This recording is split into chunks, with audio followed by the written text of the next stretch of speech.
السلام علیکم ناظرین، آپ یہ پروگرام دیکھ رہے ہیں طلعت حسین کے ساتھ آج ٹیلی ویژن پر اسلام آباد اسٹوڈیو سے۔ جب ہم حکومتی حلقوں کی طرف نظر دوڑاتے ہیں تو ایک عجیب سی خاموشی ہمیں چھائی ہوئی نظر آتی ہے۔ وہ گہما گہمی، وہ ایکٹیویٹی وہ ہمیں نظر نہیں آتی جو پہلے تھی۔ شاید کچھ سوچ و بچار کا عمل جاری ہے، اس دوران کچھ افواہیں بھی گردش کرتی رہی جو بعد میں ڈینائی ہو گئی، ہم ان کی طرف نہیں جانا چاہتے۔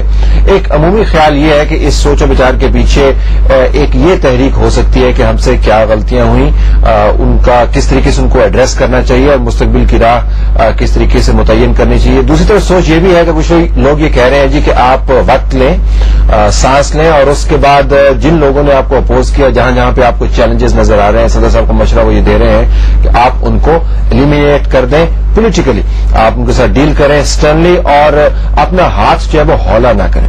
اب دیکھنا یہ ہے کہ سیاسی جماعتیں کیا اپنی غلطیوں سے سیکھتی ہیں یا نہیں ہے، اقتدار میں ہو یا حزب اختلاف میں۔ ہم نے پروگرام آج کا ترتیب دیا ہے کہ پولیٹیکل کریکٹنس جو ہے وہ احتساب کے ذریعے، خود احتسابی کے ذریعے کس طرح آ سکتی ہے، کیا ہم نے عمل شروع کیا ہے یا نہیں کیا ہے۔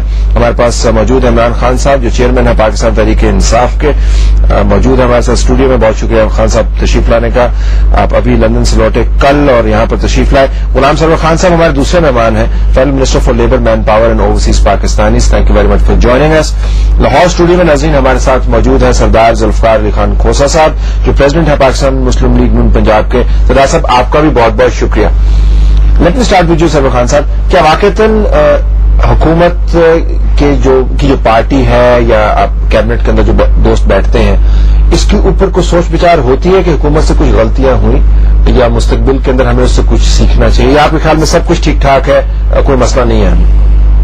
نہیں، ایسی بات تو نہیں ہے، لیکن بالکل جیسے آپ نے کہا کہ خاموشی ضرور ہے، اس پہ سوچ بچار بھی اس پہ ہو رہی ہے جو کرنٹ سچویشن ہے، اور جیسے کہ آپ کے اور پوری قوم کے علم میں ہے کہ جو ججمنٹ آئی ہے اسے خوش دلی سے تسلیم بھی کیا گیا ہے۔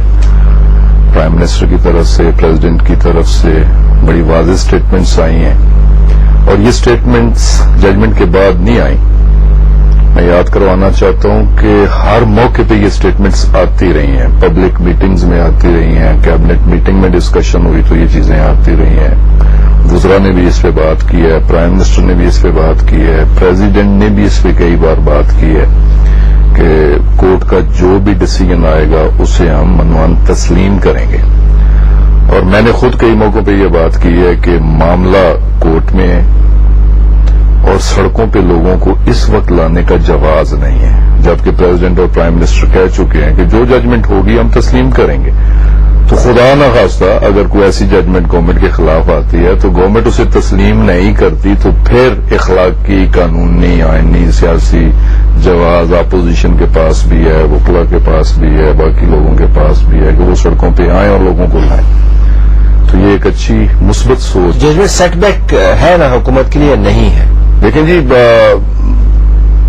اسے تو ہم تسلیم کرتے ہیں کہ ججمنٹ سیٹ بیک ہے، لیکن کسی سیٹ بیک کو تسلیم کرنا یہ گریٹنیس ہے۔ فیئر پوائنٹ خان صاحب، سیٹ بیک کو ماننا بھی بڑی بات ہے، سو گڈ بگننگ، نہیں؟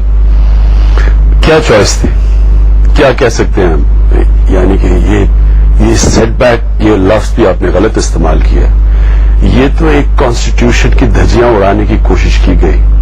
ایک جو جوڈیشری ہے ہر ملک کی، جو سپریم کورٹ ہے، وہ جو ڈیموکریٹک گورنمنٹ کے جو 4 پلرز ہیں ان کا ایک مین پلر ہے، بلکہ پلر ہی نہیں، وہ پیوٹ ہے جس کے ارد گرد سارے ادارے گھومتے ہیں، یعنی کہ وہ تقسیم کرتا ہے پاور جو کانسٹیٹیوشن دیتی ہے۔ تو ایک ایگزیکٹو نے اس کو جو کیا گیا وہ اب سب جانتے ہیں، ہسٹری بن گئی ہے کہ اس کو انکانسٹیٹیوشنلی جو بھی انٹیروگیٹ کروایا ایجنسی سے، پھر اس کے بعد ہاؤس اریسٹ کروایا گیا، وہ سب جانتے ہیں۔ تو اس کو صرف سیٹ بیک سے، یہ سیٹ بیک سے بہت آگے بات ہے، اور میرا اپنا یہ خیال ہے کہ پاکستان میں ایک تاریخی فیصلہ ہوا ہے، اور یہ پاکستان یہ بدل چکا ہے، اس فیصلے کے بعد پاکستان بدل چکا ہے، اور اس کے اندر جو اصل ہیں وہ میں پولیٹیکل پارٹیز کریڈٹ نہیں لیتی، اس میں پاکستان کی وکلا کمیونٹی ہے جنہوں نے جو رول پلے کیا ہے اور یہ آگے کریں گے، کیونکہ ابھی تو ایک ججمنٹ آئی ہے اور اب ایک چیف چیف جسٹس بحال ہوا ہے. اب اس کے آگے ریپرکشنز ہوں گے.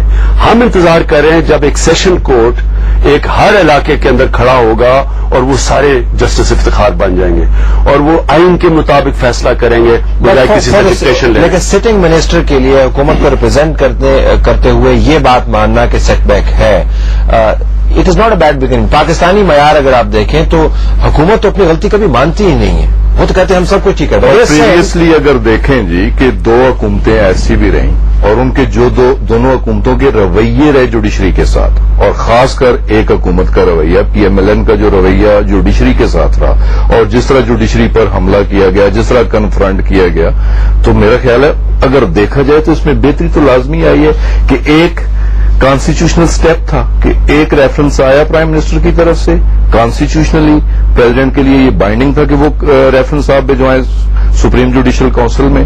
سپریم جوڈیشل کاؤنسل کو چیلنج کیا گیا، لارجر بینچ بنا، ہم نے ایکسپٹ کیا.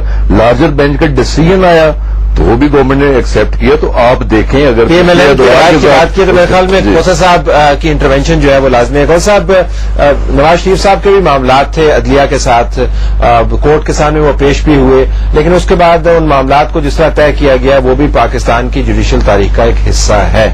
اور نواز شریف صاحب کی طرف سے کبھی جب وہ طاقت میں تھے یہ نہیں مانا گیا کہ he had made a mistake. تو اگر آپ اس تناظر میں دیکھیں تو حکومت کا ایک کم از کم یہ ماننا کہ ان سے غلطی ہوئی ہے لیکن اب ہم نے اس کا نتیجہ جو ہے وہ ایکسپٹ کر لیا، is not a bad beginning. Talat صاحب، جو میں سن رہا ہوں مرکزی وزیر نے یہ نہیں کہا کہ ہم نے غلطی کی، انہوں نے کہا کہ ہم نے سپریم کورٹ کے فل بینچ کے یا 13 ممبر بینچ کے فیصلے کو تسلیم کیا ہے. میں نے نہیں سنا ان سے کہ انہوں نے غلطی کی تھی ریفرنس بھیجنے کی. بار بار یہ مسلم لیگ نون کی طرف یہ حکومتی وزراء اشارہ کرتے ہیں